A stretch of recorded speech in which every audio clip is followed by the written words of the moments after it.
O-M-M-S.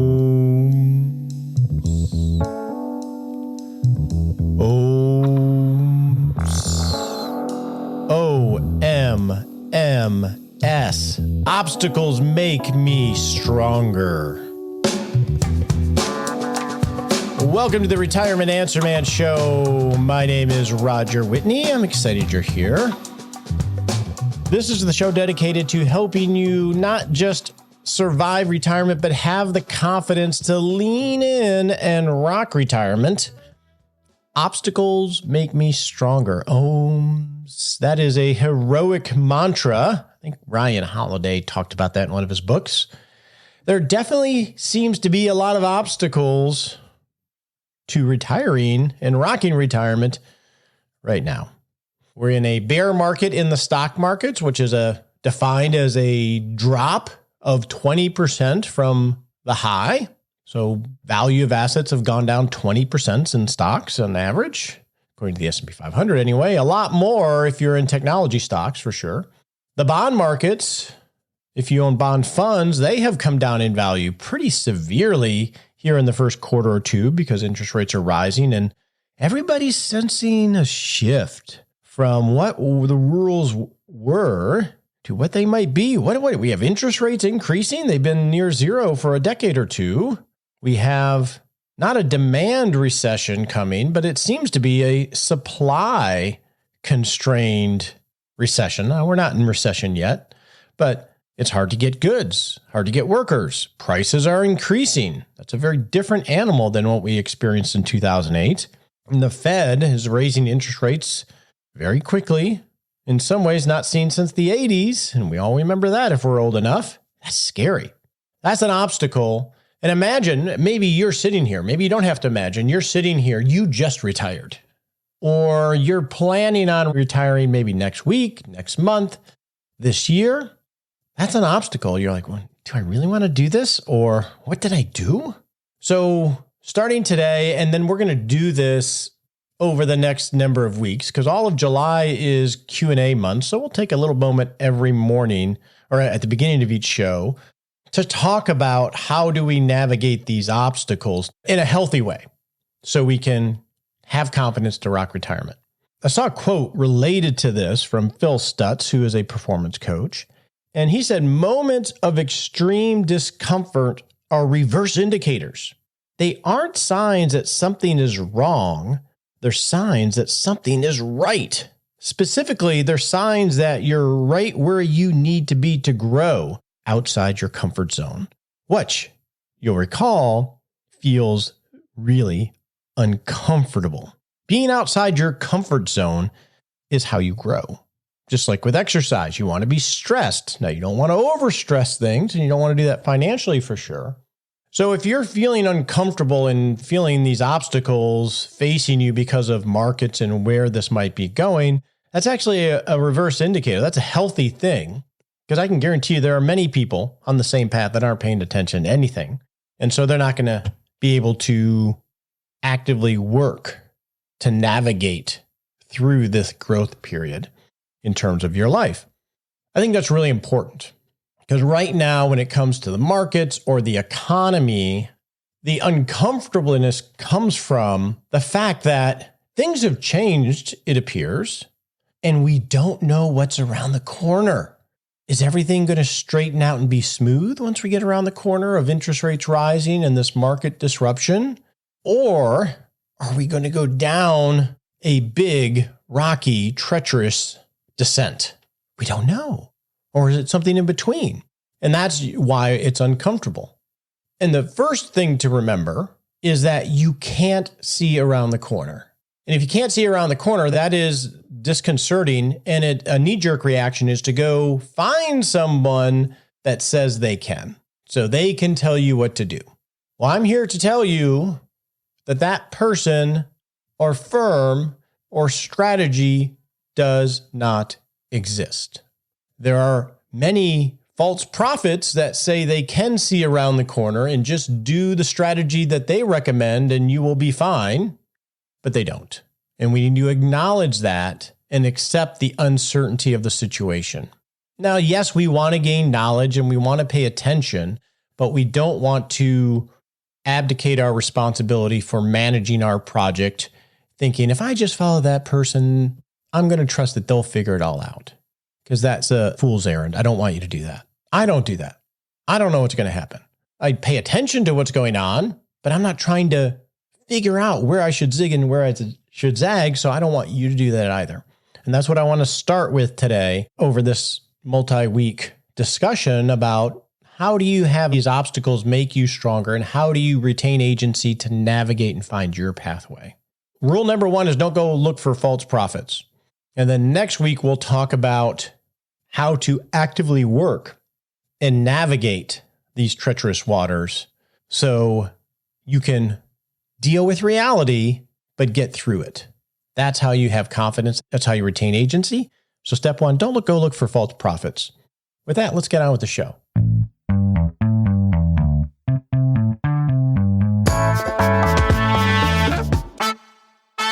This show is sponsored by Boomer Benefits. They know Medicare, and they are who I turn to when I am working with a client to make a Medicare decision. And the cool thing about Boomer Benefits is that they don't really cost the consumer any money because they are paid via the Medicare system, whether you use them or someone like them or not.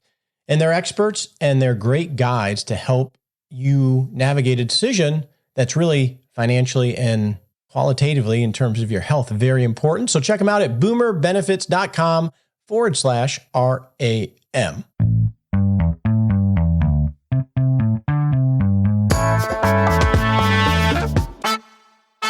Now it's time for Coach's Corner with our head retirement coach in the Rock Retirement Club, Kevin Lyles. How you doing, Kevin? I'm doing great, Roger. When I think of legacy, I think you have a legacy bone in your body. Am I correct?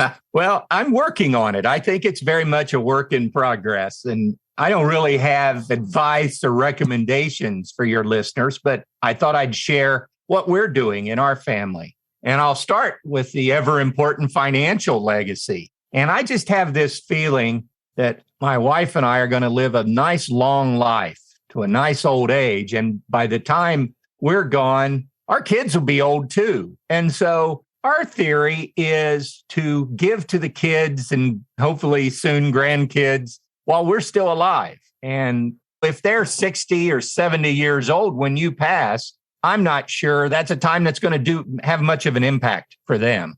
So we're trying to spend our money and give our legacy, financial legacy, if you will, while we're alive. We're trying to focus on shared experiences. And we've had some great trips. We've got one coming up next month where we're taking the kids to Hawaii, to some national parks on the way out to Hawaii. So we're looking forward to that. My wife's done a trip to Iceland with our daughter. So we're trying to do those kinds of things. And we're really looking forward to grandkids because we want to get back to Disney. It's been 20 or 30 years. I've not heard people say they want to get back to Disney very often. So it's not like handing a check over. It's more about spending money on shared experiences, which actually saves them money for trips on their end, I guess. Exactly. And it builds the non-financial legacy because it builds those memories and experiences. We do hope to actually write some checks and do that earlier, but we feel like we've got to be a little further along in retirement. You know, you've got to get real comfortable with your numbers. And so we're thinking probably when we're, let's just say 70, just to pick a number out of a hat. By that time, we'll know sort of what the legacy is looking like and can start handing it out then some. And that's sort of our goal to do. As you know, as a financial planner, that's a tough one to get to that experience unless you're way, way overfunded.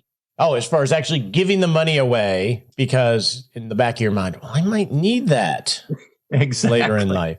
In reality, well, rephrase. In my experience, even if you're way overfunded, you still have that little seed of doubt. Yeah, you're right. What we don't want to do, and I know of some people who do it, some parents who do it, is try to hold the financial legacy over their kid's head as sort of a control mechanism. And Sally and I definitely do not believe in doing that. My view is when you give the money away, you give it over happily, and it's theirs to do with what they will. You don't try to control them with it. I want to talk about that real quick. But before we talk about that, I want to come back to this idea of, well, I might need it. I heard a framing recently that I really like, and it's 99% is a beast, but 100% is a breeze. The way that I heard that, Kevin, was in the context of, I probably won't have a drink today.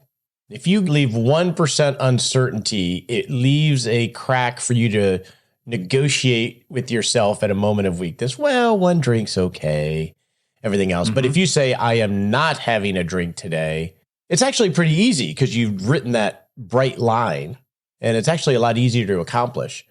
And in the context of what we're talking about, I don't care if my Monte Carlo scenario or whatever says I'm 99% confident. That 1% makes me think, well, I might need that money, even though you probably don't.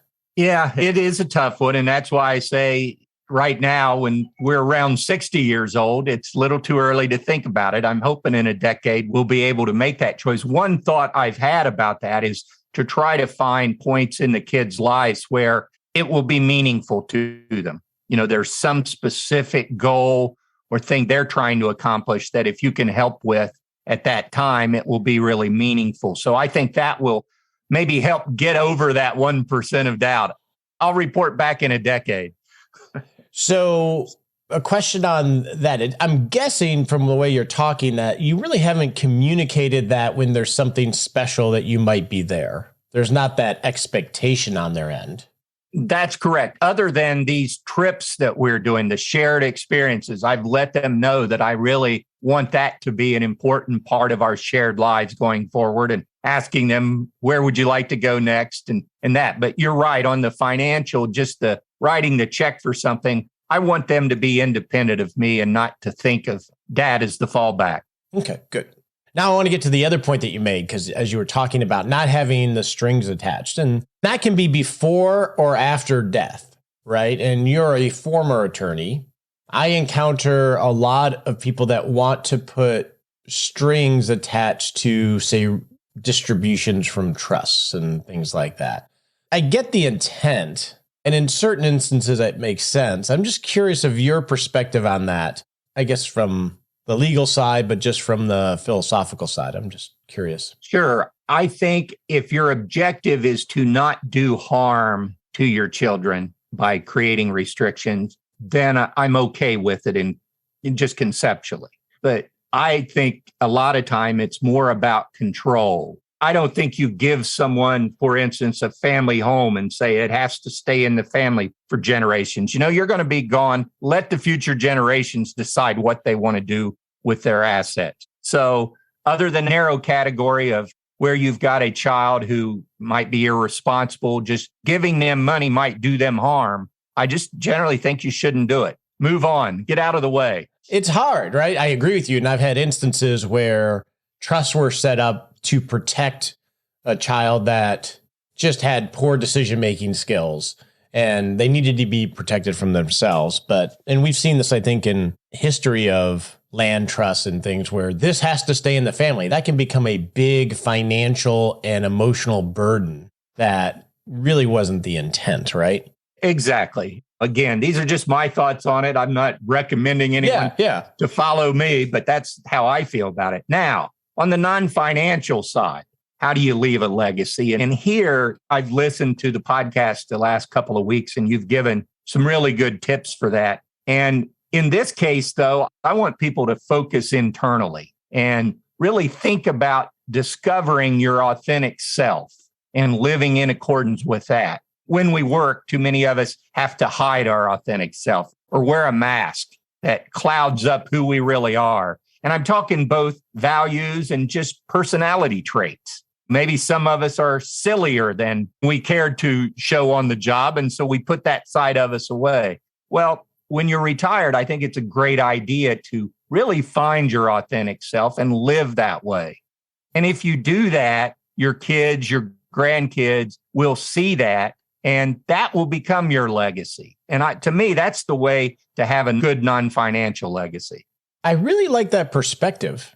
I think of my grandfather, who was a very tough dude.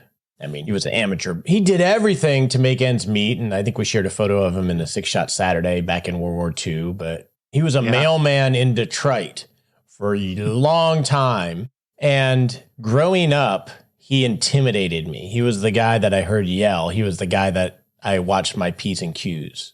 But after he retired and went to Florida, Kevin, I think he dropped some of the masks and maybe some of the angst that he had, because he was a pretty funny dude. Those are the memories I hold on to most, was retired grandpa, not the one that was intimidating. That's interesting. To me, it's a special part of retirement to really try to get in touch with myself, my personality, my values, and then live in accordance with them. And you don't have to hide yourself from the world. You can be who you are, and then hopefully you'll get accepted as who you are. Which, by the way, I do have a tip for grandparents. And I'm not a grandparent yet, but one of the ways to leave a legacy is to make it your job to pass down the family stories. You showed that great book that you have in your family, but to pass down the stories, exemplify the values that are really important that you want your grandkids to follow. But I think it's important that you show them more than tell them. If you're living those values, that's the way they'll pick up on them. Because I think you have to be careful that you are accepting of your grandkids and your own children for that matter. But it certainly comes up with grandkids. You have to accept them for who they are, not who you want them to be. You show them who you want them to be, and hopefully they'll be that. And in an extreme case, maybe you need to tell them, hey, I don't think that's right, but you shouldn't be doing a lot of that as a grandparent. That's not your role. Well, definitely showing is always better than telling, right? I think of a grandparent, I'm sort of excited about being a grandparent. Not anytime soon, Spencer, Emma. In that you're sort of like the coach, the mentor, right? You have a special spot where you don't have all the masks that you have to wear as a parent a lot of times, right? You get to intermediary. Yes. We're in the same place. We're looking forward to it, but we're not pushing our kids. So let me ask you, you're retired, sort of. What mask have you let down? I told you one earlier, the silly side of me, that I had to be pretty serious during my career because I hired expert. And so I always felt like I had to, and not so much silly, maybe it's part of the sense of humor and those sorts of things. But hey, it's a work in progress. I'm still sorting out sort of what's the real me and what's not. You think back to when you were much younger and what you changed. But some of the changes, frankly, were maturing and growing up. And so some of them were good changes. So like I say, work in progress. My observation, unsolicited, back to you, from knowing you for a number of years now, is you are much more comfortable and warm than when I initially met you. And maybe this is just my perception. Yeah. Because you can be an intimidating dude.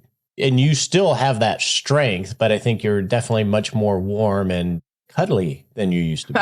More approachable. No, I think that's fair. When we met, I was just coming out of my career, and part of it's getting rid of those parts of your personality that were to impress people. I no longer try to impress anyone. Other than when I'm golfing, I really try to impress. I just can't do it any longer. Well, we're going to see that in 2 days when we golf together in Columbus. So I'm excited about that. Look forward to seeing you. We'll create some memories, and thanks for sharing your wisdom. Okay.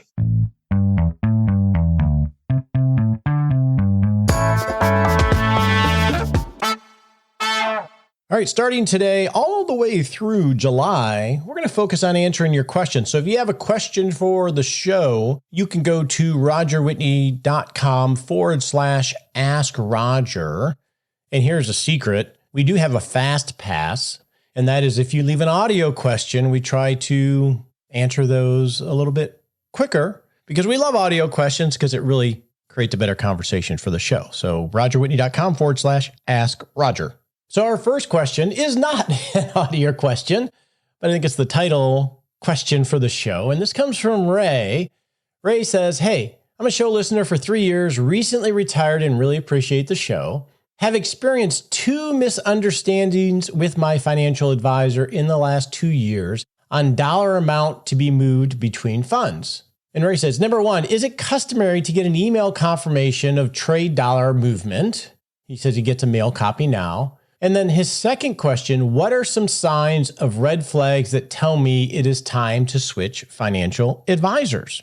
This is a really good question, Ray. let's dig into this. First off, is it customary to get a confirmation of trade dollar movements? So if you work with a financial advisor, and it doesn't matter what vertical, whether it's a huge, large firm or an independent that uses a custodian like TD Ameritrade or Schwab or Fidelity, the custodian where your account is held has an obligation to send you a trade confirmation, which will say the date of the trade, what actually occurred. So if you had 2 trades, it'll send you 2 trade confirmations. In the old days, actually way back when I started, this is something you don't even probably need to know. This is how old I am. My first job when I got into the industry as I was studying for my licenses was I printed the trades that occurred in the office, printed them on one of those paper with the little holes on the side. And then I had to rip off the customer copy, stuff them in an envelope, and get them in that day's mail. So in the modern era, and it sounds like you get these now, Ray, in the modern era, a lot of times they'll be suppressed to save paper. They get posted on the website, and there are opt-ins for things like that. So yeah, whether the advisor has discretion, which is his ability or her ability to trade without asking you or not, you should get some notification that, hey, these trades occurred. These things happened. So let's go to the second part of your question, where you've had 2 misunderstandings with the advisor in the last 2 years. And what are some signs or red flags that maybe you should switch advisors? So let's deal with both of those, because those are 2 separate issues. Misunderstandings are going to happen. We're humans. We communicate. There's been plenty of studies of what someone hears versus what someone says. And I will admit, I have had these types of things happen in my own history as an advisor. And it sucks. And it's embarrassing on both parts, and poor communication and doesn't lead to great results for you, in this case, the client, or it doesn't lead to a good experience for the advisor either. And we want that to be a win-win. So that does have to be minimized. And that is one reason why we have over the years altered to a project management approach where we are working, and it is a constant battle, right? That when we meet with clients, we agree on specific action items and we review them together. I just had a meeting the other day, and as we're talking, we're going through the agenda that we have for the meeting. And then I'm marking down action items as we go. This is what Johnny's going to do. This is what Roger's going to do, or what a teammate's going to do. And then at the end of the meeting, we both summarize. Okay, this is what we agreed to. Roger's going to have Kim send this link to get the tax return. Johnny is going to do X. And then I put that on we have what's called a client story, which is a running agenda of what the next meeting is going to be and the action items that were agreed to. And they're actually checkboxes because it's electronic. That way we capture those. So we work to try to capture those. And that, I think, could be a fix here. And I don't know if what we do is standard practice or not. I don't know. I doubt it. But because misunderstandings can occur, and there's a book called The Checklist Manifesto, which is a great book. You could read a summary of it, but essentially it says in the airline industry and aviation, and also in the medical industry, these types of things are always an issue. A good example is, and I'm going to just paraphrase, if doctors and the surgical team in a surgery follow a checklist, it drastically decreases errors in a surgery. And one, just by having a checklist that they follow. And the other thing that they found was it's not just enough to have the checklist and check the box, but you can even increase the efficiency or the effectiveness of it if you verbalize the checklist item that you're checking. And the reason this is because we're human. We're very human. And it's easy for us to miss, even if we're doing it on our own. So let's assume you're checking an airplane. You can have a pre-flight check. And again, I'm not an aviator, so I don't know. But this is my understanding from the book is, yes, you can have a checklist and check the box. But it's even more effective if you verbalize that you checked it and check the box just to catch yourself. And so this is the trouble that we're all dealing with in interactions. So misunderstandings can be a red flag, though. And let's get to that part of what are some of the red flags, Ray, that should prompt you to reconsider or reevaluate advisors. So here are some red flags, and I just paused a second and just jotted down some thoughts of what I think would be a red flag. And this, I think, will apply whether you're evaluating working with someone or whether you're reevaluating the relationship you have with a particular advisor. So I think number one is, do they have the skill set and expertise for the problems and the opportunities that you're facing? I think that is the first thing, because most financial planners and advisors are generalists. And although they can talk about, say, retirement planning, it's not what they do all day long. They also work with 20-somethings or 30-somethings. And so I'll equate this to, say, the medical industry, the healthcare industry. It's like going to a general practitioner. A general practitioner can consult and is informed about many different specialties in medicine, but you likely aren't going to have them do your knee surgery if you need knee surgery. The GP might be someone to help identify this is what you need and then say, I don't do knee surgeries, but I can tell you probably need one. Go talk to this person. So I think the first thing that you would want to evaluate, Ray, is, does this person focus on what I need? And assuming you're at retirement, do they focus on retirement planning as their specialty? So you can be matched with the right specialist, because there's going to be a lot of institutional knowledge with a specialist because they've walked a journey very similar to yours hundreds, if not thousands of times. And they're going to have seen what's worked, what hasn't worked. They're going to see how people respond. They're going to see what potential side effects are for different types of things that are specific to your journey. And a generalist isn't going to have that knowledge. They may be able to talk around it, but that's just not what they think about all day long. So that's number one. Are they a specialist in what you need? Number two is, are they an active thinker? Are they a decision-making partner, or are they following a script?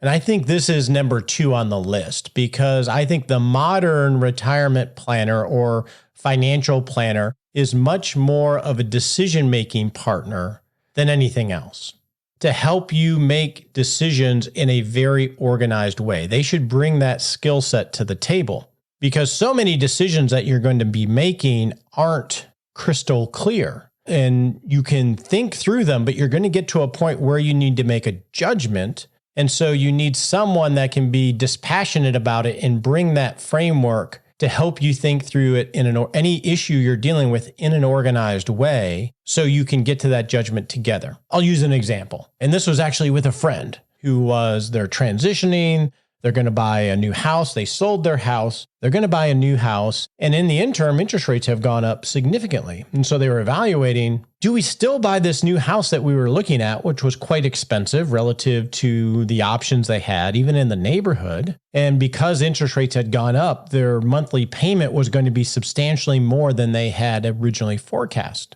And so the question was, do we still go forward with this? Or do we look at other options due to the rise in interest cost? So that's a pretty big decision, right? There is no crystal clear answer to that. So what we did over, 20 minutes is I just asked questions. Well, what is it about this house? Why this neighborhood? Well, this is where the spouse had grown up and they have young children and the kids are local and they would be able to walk to school and they have a friend network there. So there was a lot of reasons why they wanted to be in this particular area for their stage of life. And then we explored, well, why this house? What is it about this house relative to the other houses? And this house was much nicer. So there's a little bit of, we all like nice things. So they were leaning into the nice things. But there were similar size houses that cost substantially less in the neighborhood. So I just poked around that to help, in this case, this gentleman frame it for himself out loud so he could see the implications of buying this much more expensive house, so he could tease it out and not just have it in his head. And then we talked about, well, what are some of the secondary consequences if you do buy this much more expensive house? And I open-ended questions, had him tease out, well, it's likely you're going to have to buy nicer furnishing. If you buy a house, I saw this analogy somewhere. If you buy, one gentleman said, I'm not going to buy a Ferrari because if I bought a Ferrari, I would have to live the life of the Ferrari, right? You buy a really, really nice house. Well, a really nice house pulls you to live a certain lifestyle. So those are some secondary impacts to this, right? and just something to tease out. Whereas if you have a house that's more moderate or average, whatever you want to call it, it's not quite as much of a big deal if the kids bang it up a little bit, that type of concept. But we talked through that. And then we went to a stage of the financial part. Whichever house they purchased, they could afford the payment. But the nicer house had a much higher payment, especially with interest rates going up. And it was within reason, but it definitely obligated more of the monthly cash flow. So some of the secondary consequences were they wouldn't be able to save as much in after-tax assets. If they experienced a disruption in their life, they're going to have less margin to absorb those kind of shocks. So we just spent 20 minutes talking this through, and my job was to poke around this and see what it was they wanted from the house, because usually we don't buy things because of the thing. We buy it because of what it represents to us and the experiences it will give us. Now, I don't know if he's going to buy the house or not, but at the end of the discussion, he had a much clearer picture of some of the secondary consequences. So that is a long-winded example of the kind of advisor that you would, I think, want, whether it's about your portfolio or not, and this journey towards retirement, because you're going to be faced with lots and lots of decisions. Do I loan my children money? Do I give this away? And you want to go through an organized way of thinking about that. If your advisor doesn't do that, that's just a warning sign. I think that's a red flag that they're going to provide much more limited services. Third one, are they product focused or process focused? So if they're focused mainly on investment management and not on following a process that you can continually go through, then that's a red flag. If their process is one size fits all, where, hey, we do this and all of our clients do exactly the same thing in terms of the solutions, well, that's just an assembly line. As an example, where that could fit is we go through a very, very light retirement planning process and everybody buys X% in annuities and X% in this model portfolio. Then that's probably a red flag.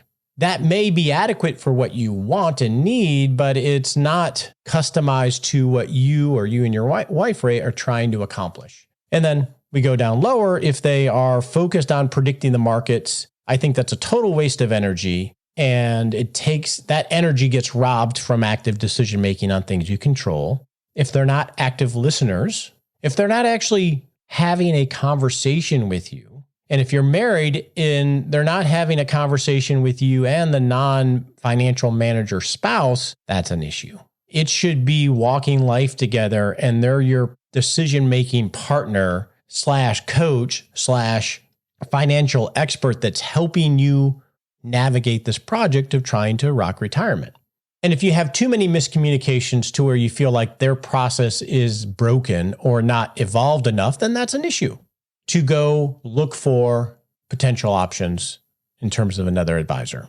But there are plenty of great advisors out there, and the really good ones are generally in high demand because there aren't as many of them as there are the generalists. So Ray, I would encourage you to demand more from your advisor. And if there's a problem in misunderstandings, talk with them and agree on exactly how it's going to be fixed. And then you'll have something definitely to monitor to see if it gets fixed or not. Hopefully that helps give you some context, but it's worth it to pursue because you deserve the best, someone that fits you. All right, our next question comes from Tom, and Tom is awesome because Tom left an audio question. Hey, Roger, this is Tom. I enjoy listening to your show and member of the Rock Retirement Club. One of the concerns I have when they talk about a rough time that we're going through is people say, well, hold tight, we'll recover. Here's all the times we've recovered. And I just worry, you go back and look at Japan from 30 plus years ago, I think they still haven't recovered. So what gives us the confidence we will recover this time? I'd like to think we will, and our economy will get back stronger again, but could this time be different than past recessions or drops in the market? Thanks. Oh, man, Tom, that's a great question. Is this time different? Now, there's been some famous investors that said those are the most dangerous words in investing. This time, it's different. But you bring up a very important point of, is the strategy just hold on and it'll all work out? Which is the mantra of most financial planners and advisors of the industry. And statistically, they are 100% correct. Things do revert back over time. And so it's well grounded if you're a very long-term investor. So for my kids, as an example, they're 25 and 26. Yeah, hold on and just keep piling more money into it because they got a 40 plus year timeline. They should hope it goes down and stays like Japan for a decade or two, because they'll just continually buy more shares as they're adding investments to it. But what you key on, Tom, is that if you're near or at retirement, you don't have 40 years of an investment time frame because you're not adding to the investments.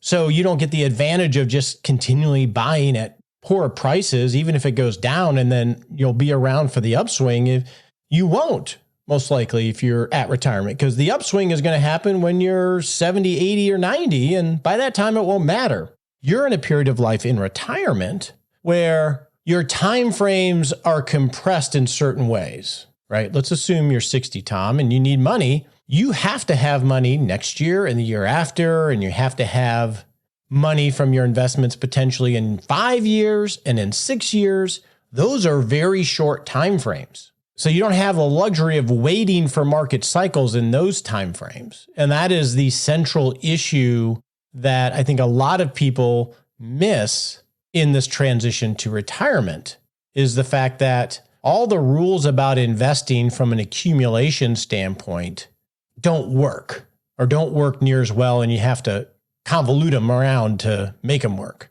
because you're in a period of decumulation. And what worked when you were saving money doesn't necessarily work when you're taking money out. You use Japan as an example. Well, we could use the US stock market as an example as well, Tom. We could look at 1968 to 1983. If you look at that period of time, the S&P 500 from, I forget the exact date, from 68 to 83 was essentially at the same level. It didn't go up at all. Now, in between those 15 years, you had ups and downs, but it basically just churned.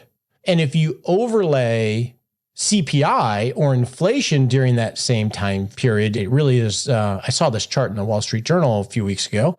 It's even more disconcerting in that your portfolio essentially churned, but CPI, inflation, rose for that entire period. So from a retirement standpoint, that's like not a great cocktail. If your portfolio is churning, but the cost of your spending just keeps going up and up and up. Yes, over the long term, all that reverted and we had the great 80s and the great 90s, but you were 20 years older by that time. So I think your point is very valid. The strategy of just hold on, it will be okay, is not a prudent strategy when you're near or at retirement, which begs the question, what is a good strategy? Well, obviously I have my opinions. I've preached what I think is a good strategy, which is using a very agile approach to continually work the issue, to make little adjustments, both in our goals, in our investment strategies, in our cash flow, and in all the resources we have in incremental fashion. Because we're sitting here today, Tom, and we don't know if it's all going to work out. We don't know if we're going into a 1968 to 1983 US market. We don't know if we're going to go into a Japan experience. And we can't figure that out because that's around the corner.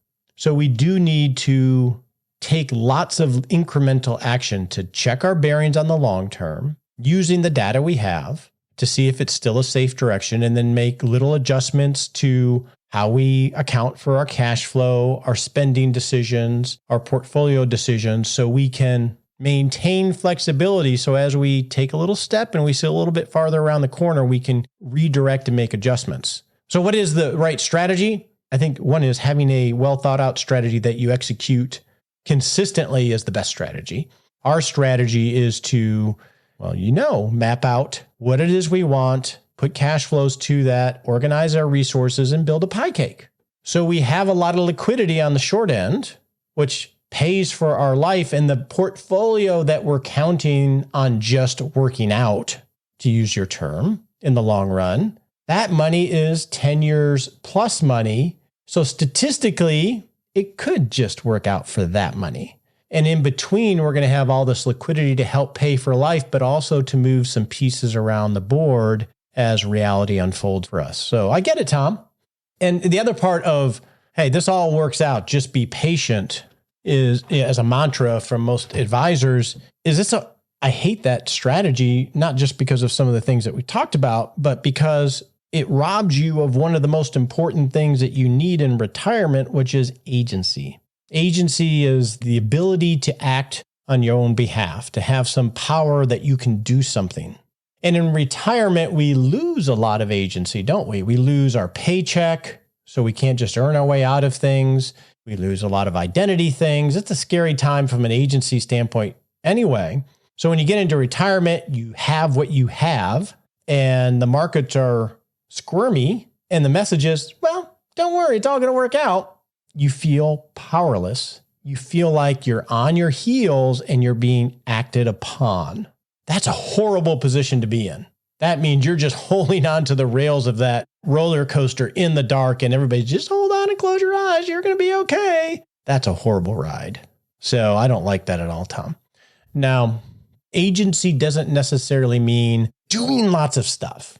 It just means actively, what are the risks? What are the opportunities? What can I do next to improve my situation? Sometimes they can be big. Most of the times they're very small. So I appreciate the insight, Tom. I'm with you. And I think we got to actively work the problem. And that's what we try to do on the show, buddy. All right. Our next question is an audio question from Jen. Hi, Roger. My name is Jen, and my question is around my 401k plan. My company just recently offered Roth 401k, and my question is whether it's worth it for me to switch over to the Roth 401k now. I am about 5 to 7 years from retirement, and I make about $200,000 a year. So I know that if I switch over to the Roth now, I will be paying more in taxes, about a little over $1,000 more per month in tax than what I'm paying now. But I will be saving some taxes down the road when I retire with the Roth. But my question is, since I'm only about 5 to 7 years from retirement, whether it's still worth it for me to switch over to the Roth. Thank you, Roger. Well, that's a great question. And I think this is one where we can exercise our decision-making abilities. So let's frame this question. And so she's 5 to 7 years from retirement, Jen is, and she has the opportunity to contribute to a Roth 401k. And a Roth 401k allows you to put money in that you pay taxes on, but then it grows tax-free forever, unlike a traditional 401k where you get the tax benefit on the front end. And she's wondering, does it make sense to go pay the extra taxes now relative to getting the tax deduction right now by doing pre-tax contributions? So Jen, obviously, I'm not going to have the answer for you because I don't know much about your situation, but you make $200,000 in income. I don't know if you're married or not. You're 5 to 7 years from retirement. So we're just mapping this out. And it's the decision tree is, do I do Roth or do I do pre-tax? So what are some things that you want to consider there, Jen? I think number one is you want to look at your net worth statement and look at all of your investment in cash assets. You know, your checking accounts, your 401k, investment accounts that you might have, et cetera. And you want to categorize them between after-tax assets. Those are assets that you've already paid taxes on, like your bank account or an after-tax brokerage account. And then your pre-tax assets, that's going to be 401ks, IRAs, et cetera. And then your tax-free assets, that's going to be Roth, typically, or HSA accounts that can grow with no tax consequence. And you want to find out the value of each one of those categories and see what the mix is. If you're normal, you probably have the majority of your assets in pre-tax assets like IRAs and 401ks, because we're the vintage of humans that was the bargain later on, early on in our life. You just save pre-tax, get the tax benefit, and then you'll be in a lower tax bracket later on. So you're probably way overweighted in pre-tax assets.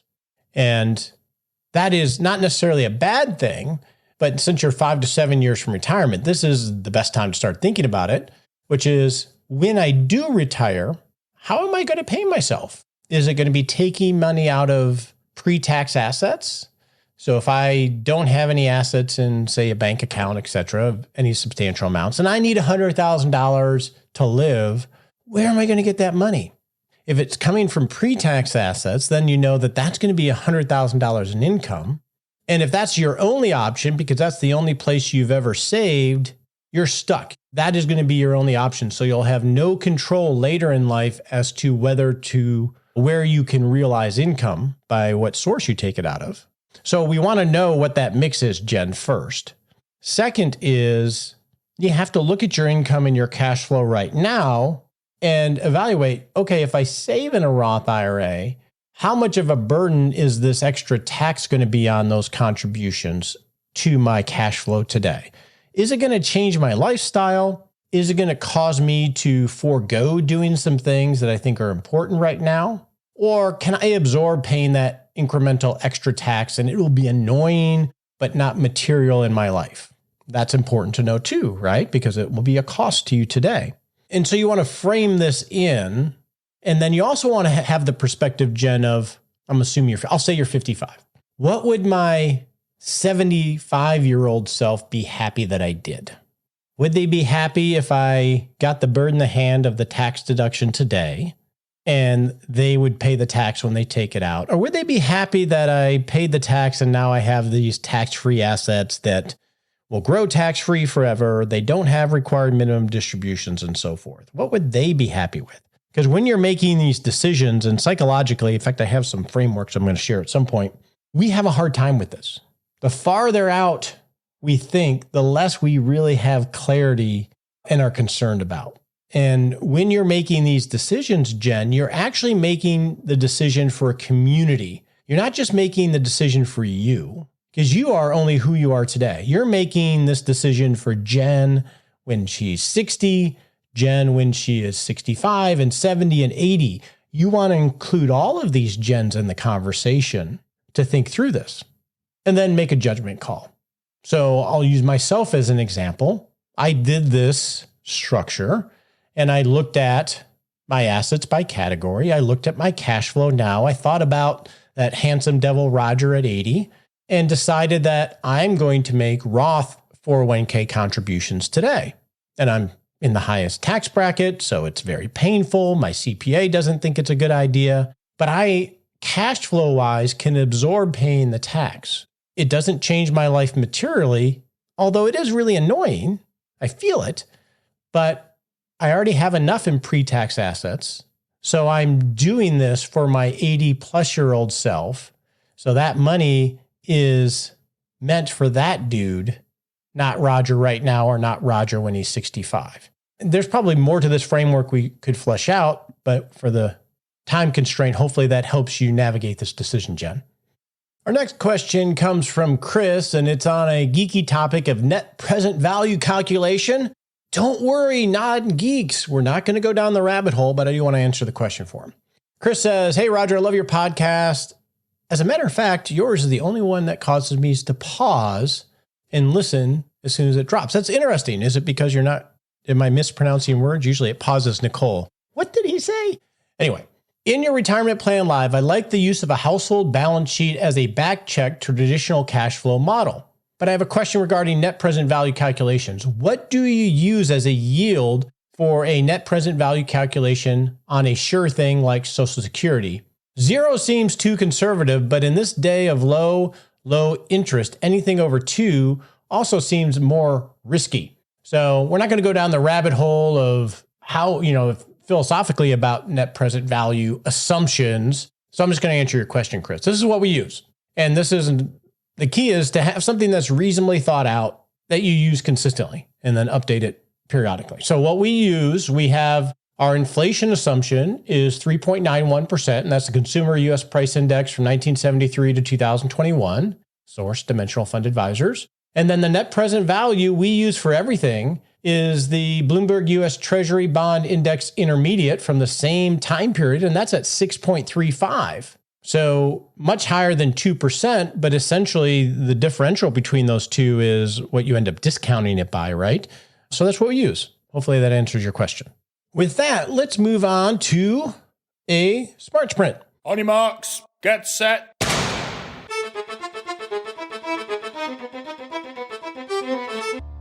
and Roth set a little baby step you can take in the next 7 days to not just rock retirement, but to rock life. So in the next 7 days, I want you to try an experiment of digital minimalism. And I just want you to do one thing. Don't read any news, markets, world, sports, politics for 1 week. Just don't read any of it. Don't look at it. Turn the apps off on your phone. Turn off your notifications. Just take a break. Nothing's going to happen over the next 7 days that you won't be able to deal with. Just do some detox and see how you feel.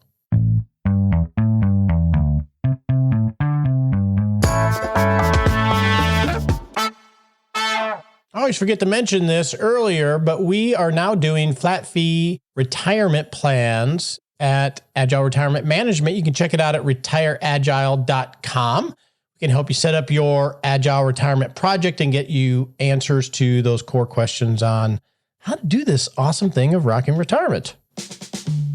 The opinions voiced in this podcast are for general information only and not intended to provide specific advice or recommendations for any individual. All performance reference is historical and does not guarantee future results. All indices are unmanaged and cannot be invested in directly. Make sure you consult your legal, tax, or financial advisor before making any decisions.